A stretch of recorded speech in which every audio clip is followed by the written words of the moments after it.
महायोगी पायलट बाबा जी अपने प्रवचनों में कहते हैं, दाएं या राइट से आने वाले स्वर को सूर्य स्वर कहते हैं और उसके विपरीत स्वर को चंद स्वर कहते हैं।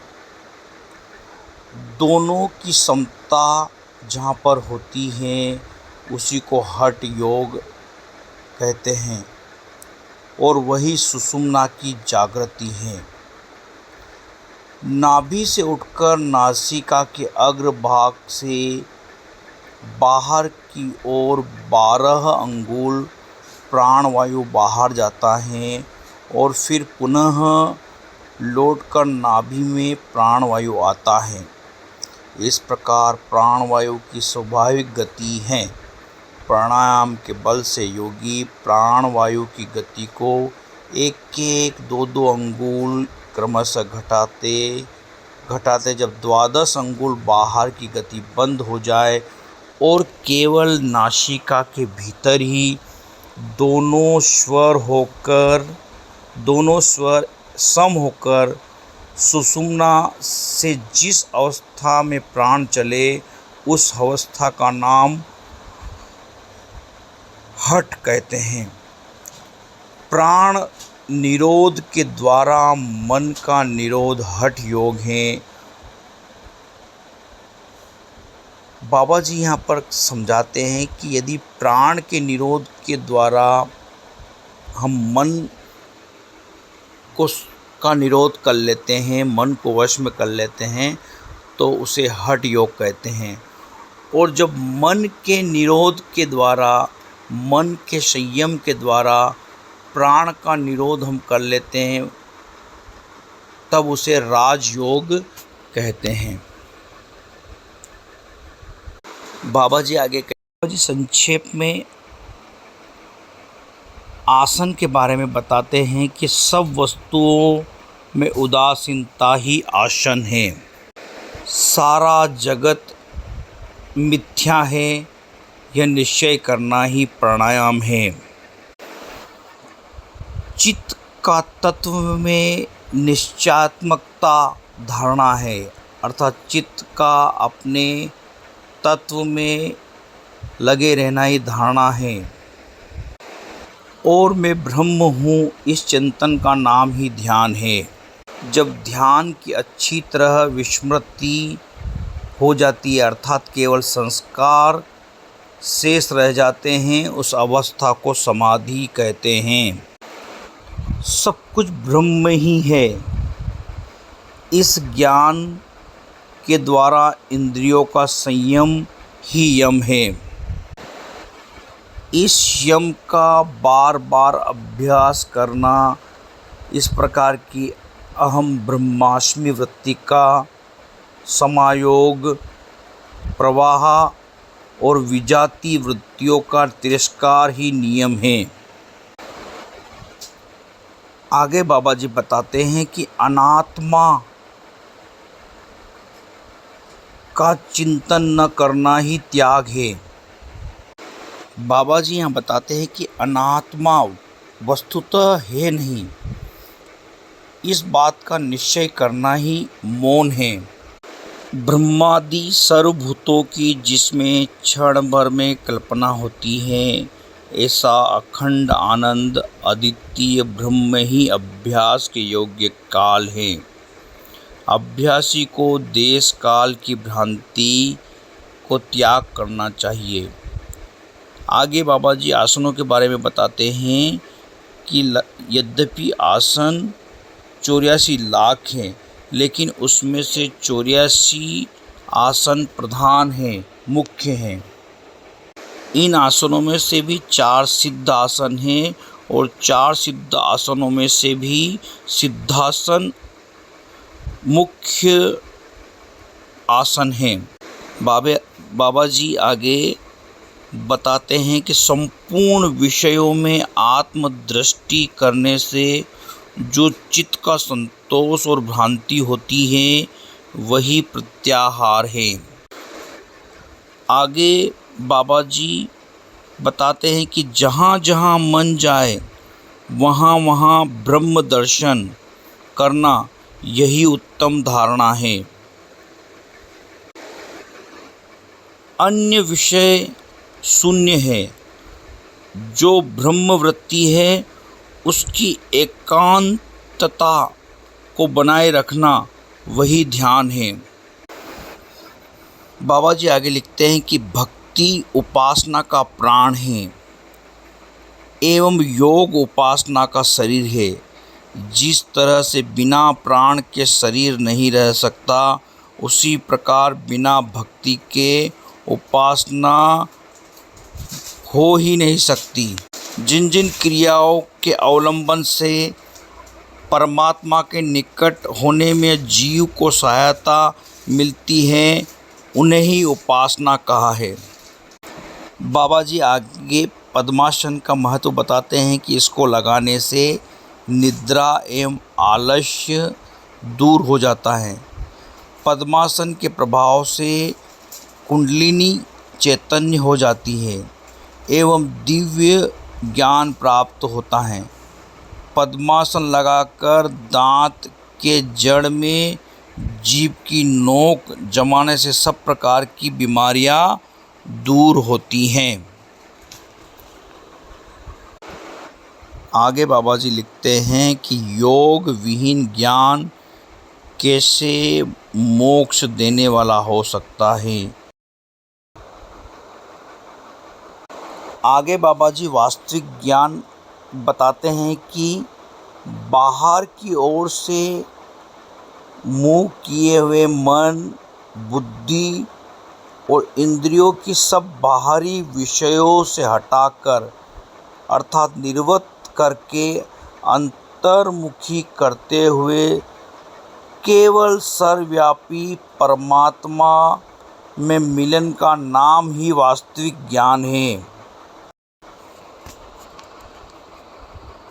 बाबा जी का कहने का तात्पर्य यह है कि जो मन बाहर के विषयों में घूम रहा है, जो मन एवं बुद्धि और इंद्रियां जो बाहरी विषयों में घूम रही हैं, उनको अंतर्मुखी करते हुए केवल सर्वव्यापी परमात्मा में लगाना, यही असली ज्ञान है, यही वास्तविक ज्ञान है। इसके अतिरिक्त साफ होता है वह सही ज्ञान नहीं है। आगे बाबा जी लिखते हैं कि माया का फंदा तोड़ करके सच्चा ज्ञान लोक प्राप्त करने का उपाय योग है। योग आसन के अतिरिक्त अन्य किसी प्रकार से भी मोक्ष के हेतु जो दिव्य ज्ञान है वह नहीं प्राप्त होगा। योग विहीन सांसारिक ज्ञान वास्तव में अज्ञान मात्र है। उससे केवल सुख दुख का अनुभव होता है। मुक्ति पथ पर चलने में सहायता नहीं मिलती है। ज्ञान संसार में विरक्त धर्मज्ञ जितेंद्रिय अथवा कोई देवता भी योग के बिना मुक्ति नहीं पा सकता। बाबा जी यह कहते हैं कि योग के बिना जितना भी ज्ञान है उसको आप प्राप्त कर लो, लेकिन आपको मुक्ति केवल योग के ज्ञान से ही मिलेगी। बाबा जी आगे लिखते हैं कि बिना योग के आपको ब्रह्म ज्ञान नहीं प्राप्त हो सकता है। योग के द्वारा ही आप दुर्लभ ज्ञान प्राप्त कर सकते हो और योग के द्वारा ही आप निर्वाण प्राप्त कर सकते हो। जिस समय मनुष्य सब चिंताओं का परित्याग कर देता है, उस समय उसके मन की उस लय अवस्था को ही योग कहते हैं। चित्त की सभी इंद्रियों को रोकने का नाम योग है। वासना और कामना से लिप्त चित्त की वृत्ति कहाँ है? इस वृत्ति का प्रवाह जागृत, स्वप्न, सुषुप्ति, इन तीनों अवस्थाओं में मनुष्य के हृदय पर प्रभाव डालती हैं। चित्त सबको अपनी स्वाभाविक अवस्था के पुनः प्राप्त करने के लिए प्रयत्न करता रहता है, किंतु इंद्रियां उसे बाहर की ओर आकर्षित करती हैं। उसको रोकना एवं उसको बाहर निकलने की प्रवृत्ति को निरुद्ध करके उसे फिर पीछे घुमाकर चिद का धाम, उसका वास्तविक घर है, पुरुष यानी कि आत्मा के पास पहुंचाने के पथ में ले जाने का नाम ही योग है। बाबा जी आगे लिखते हैं कि हम अपने हृदय स्थल में उस चेतन परम पुरुष आत्मा को क्यों नहीं देख पाते? क्योंकि हमारा चित्त हिंसा एवं पापों से मेला और अनेक वृत्तियों से आंदोलित हो रहा है। यम नियम आदि की साधना से चित्त का मेल छुड़ाकर चित्त वृत्ति को रोकने का नाम योग है। योग की साधना करने से पहले सम्यक रूप से शरीर तत्व को जान लेना आवश्यक है। शरीर न हिले, न डूले, न दुखे, न चित्त में किसी प्रकार का उद्वेग हो, ऐसी अवस्था में बैठने को आसन कहते हैं। बाबा जी यहाँ पर आसन को स्पष्ट करते हुए कहते हैं कि जब ध्यान करने के लिए आप आसन में बैठें तो आपका शरीर न हिलना चाहिए, न डुलना चाहिए, और दर्द भी हो तब भी उसे सहन करना चाहिए। तभी तुम्हारा वह आसन सिद्ध आसन है।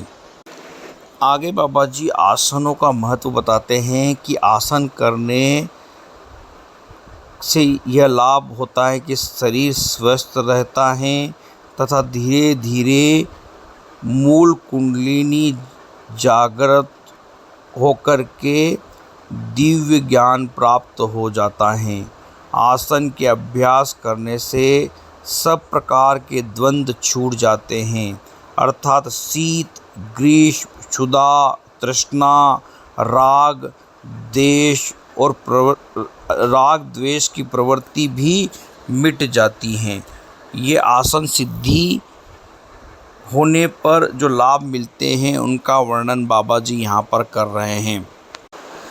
आगे बाबा जी बताते हैं कि आसन करते समय हमें कौन कौन सी सावधानी रखनी चाहिए। मुख्य सावधानी यह है कि आपका मेरुदंड सदा सीधा रहे, क्योंकि उसी के अंदर सुषुम्ना नाड़ी है, जिसके भीतर क्रमशः वज्रिणी, चित्रणी तथा ब्रह्म नाड़ी हैं। आसन मुद्रा तथा ध्यान द्वारा कुल कुंडलिनी शक्ति जागृत होती हैं और ब्रह्म नाड़ी के भीतर से क्रमशः 60 चक्र को भेदती हुई ब्रह्मरंध्र में पहुंच जाती हैं, जहाँ वह परमात्मा ब्रह्मा शिव जी से मिलकर लय हो जाती हैं, या यूँ कहें कि साधक समाधिस्थ हो जाता है।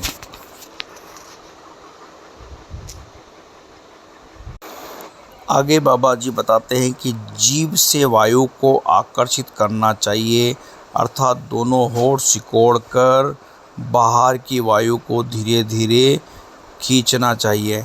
इस प्रकार अपनी शक्ति भर वायु खींचकर मुंह बंद कर लेना चाहिए और वायु को पेट में पहुंचाना चाहिए। इसके बाद थोड़ी देर तक इस वायु को कुंभक द्वारा धारण करके जितनी समय तक तुम रुक सको कुंभक में उतने समय रुकना चाहिए। तत्पश्चात दोनों नथुनों से वायु को बाहर निकाल देना चाहिए। इस नियम से वायु को बारंबार खींचने पर कुछ काल के बाद